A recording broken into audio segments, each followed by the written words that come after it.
Well, it's really amazing that in 2018 we could find a piece by Mozart, the most famous composer in the world of all times, that nobody knows.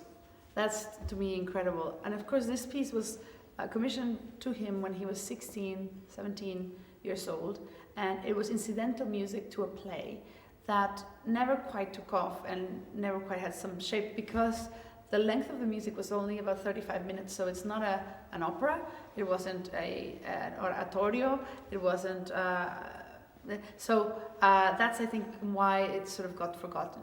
And so I think it was brilliant of Rolando Villazón and Carlos Padriza to decide to bring Thamos back in the Mozart Woche, because it's basically finding a new piece by Mozart and reconstructing it and shaping into what now is like an opera. Of course, the choral part is the most important, one of the most important factors of Thamos is the chorus. But because there were no arias and there were no solos in the original music, we used some music from the Magic Flute, and we used the 26th Symphony as an overture. And they're all pieces that are related in the time period and also in the Masonic ideas and so on. If I could say in a simple way, Thamos is like the little brother of the Zauberflöte. Really, you see all the ingredients that then blossom in the Magic Flute already in here, and at such a young age. So that's how the program is shaped.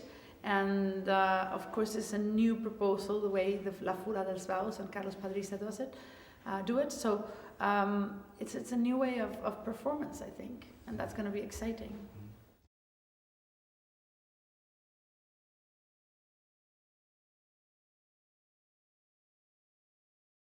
They really fit because the Magic Flute arias we picked areas that go exactly with what's happening in the drama. Of course, sometimes we're changing words. For example, in Pamina's aria, instead of saying Tamino, he says Thamos, and it's Tamino is like the son of Thamos in a way. So we just took certain liberties of changing words like that, but it's really minimal. And Zaida has this tigre moment, and it's so appropriate. There's the Egyptian part of Thamos in Egypt and this whole connection. Our soprano is Egyptian, so it's really appropriate as well. And so it really blends very well. It does have a cohesive arch.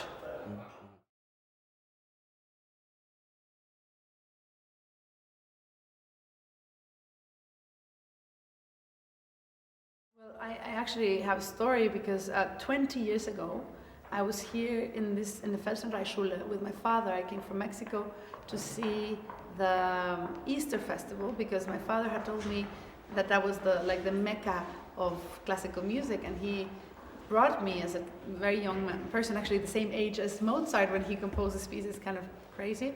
And I saw the Damnation of Faust with La Fura dels Baus in this stage, and I was perplexed. I told my dad, I want to do this. I want to be a conductor. I want to be on stage. This is exactly the type of opera I want to do. And 20 years later, of course, I studied piano, conducting, but that was a huge inspiring moment for me, a decisive moment when I saw La Fura dels Baus doing opera here. And then 20 years later, the world turns and I get this opportunity, thanks to Rolando, to come and work with Thamos, and I didn't know it was Carlos Padriza and La Fura. And when I found out, I couldn't believe it. I was so excited. And so I'm their biggest fan from 20 years ago, and to come to the same stage to do it, it's such a story for me that I can't tell you how excited I am. Carlos is quite genius. He has so many ideas, and he mixes so many things. And for so many months, when we were having Skype conversations about Thamos, about the program, I would start taking notes, the first 30 minutes, and then after the 35th minute, my head was like spinning. I couldn't understand anything because he had so many ideas. Yet now, after a year, all those ideas have finally really locked in for me, and I understand. He has the ideas from Tesla, from this inventor that he's so inspired by, and that the figure of Thamos is inspired by, and Thamos is supposed to be set in the future, and himself, Thamos, is an inventor, and you see the robots. Then there's Artaud, Antonin Artaud, and his way of doing sort of the theater of the terror and absurd and so on. There's also some of that. And so I really love working with Carlos Padriza because he's thinking in so many layers and putting all these layers together. And of course, La Fura dels Baus has tremendous instruments. They can fly, they can climb, they're bombs that explode, they have video mapping, they have laser, they have robotic instruments. So it's all these new elements. Yet Mozart, and my part, which is the music, the chorus, the orchestra, the Mozart, is intact. Nobody's touching Mozart. We're not changing anything. We're only changing that word camino for Thamos, which I think he would agree. I don't think he would mind. But everything is the same. We are really being quite purist in the way we're presenting the music. Camerata Salzburg, the Bach Corps, are doing a wonderful job, and we're staying in it. But it's everything else that happens around it that gives it a different color, a different dimension, by contrast as well.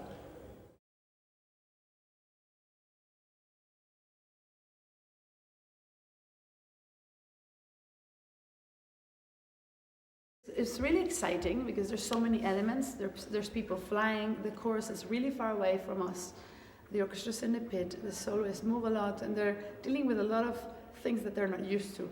They're being hung on cranes. They're singing while flying. There's a lot of challenges. We're surrounded by actors, dancers. The choir is actually acting a lot. So for the first rehearsals, since this is a creation, it's not a piece that is done. I think it would be different if the piece was finished. But I have to let La Fura dels Baus and the directors do their magic. And so I took a kind of a patient role in the first rehearsals of saying, okay, the music is just sustaining this so that they can organize everything they're doing. And then as the rehearsals have gone by, I've been gaining more control over the rehearsals, and they've become more musical. We had a Sitzprobe, obviously, and now I'm meeting with a soloist, and I feel like tonight and tomorrow basically are entirely my rehearsals, because they are done with all of their motion. And of course they'll have some comments and things, but I really expect I need to run an opera, and it has to look and sound, especially sound, very, very good. So now it's more, the responsibility is shifting more towards my side.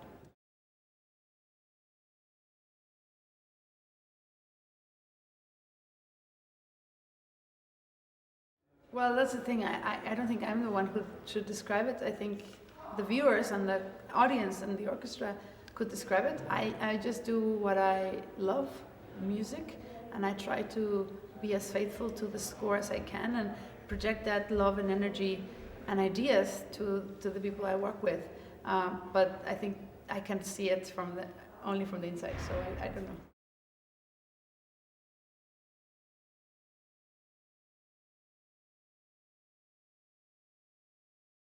Well, you know, I do get to work in a lot of places, but the places where I've worked the most in my whole career is not Mexico or Australia.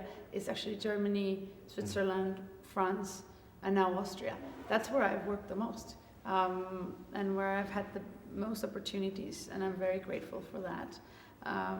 Of course, it's my debut. Well, it's sort of my debut in Salzburg. I was opened the Camerata Salzburg's season a few months ago, but to come to this place is a real dream come true, because I had come as a child to the festival. I had seen La Fura dels Baus 20 years ago. I saw here, for the first time I saw Abado, for the first time I saw Vienna Philharmonic, the first time I saw Simon Rattle with the Berlin Philharmonic. So for me, Salzburg means so much in terms of my development and my dreams, and to be able to do such a production here, it's really exciting. And I do have to pinch myself every day, like, this is actually happening, and I don't ever want to change that. I don't want to get used to it, because I think it's so magnificent what this place means that it should always have that meaning.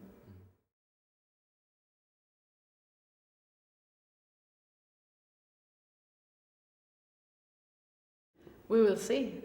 I'm actually really excited and puzzled by how the audience will react. I mean, I wouldn't be surprised if people really don't like it. I think Salzburg audience is so keen on, they know their Mozart, and they might not like this. They might adore it. I think it's going to be quite polarized. That's my prediction. But God knows, maybe everybody likes it. We would be thrilled if that happens. But we're also not doing it for pleasing everybody. We're proposing something. We're really daring and stretching in many ways. And I say we because I do feel part of Carlos's vision and of La Fora's idea, even though I'm just in charge of the music, which is just Mozart. We're not changing a note, we're not changing a dynamic. We're doing just what he wanted. But there's so much around it.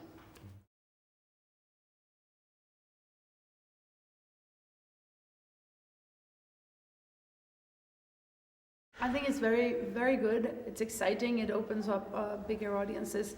It makes it possible for people who can't travel, who can't come here to see it. I think it's wonderful. It will never replace live performance. It's like a totally different thing. To be in the hall, breathing and living and vibrating with the music will never be replaced, even if you can see it through a DVD. And I remember when I came to see the Faust 20 years ago, this famous moment for me, I bought the DVD and I brought it home and I gave it to all my friends. So it's really important because then you can share it with more people.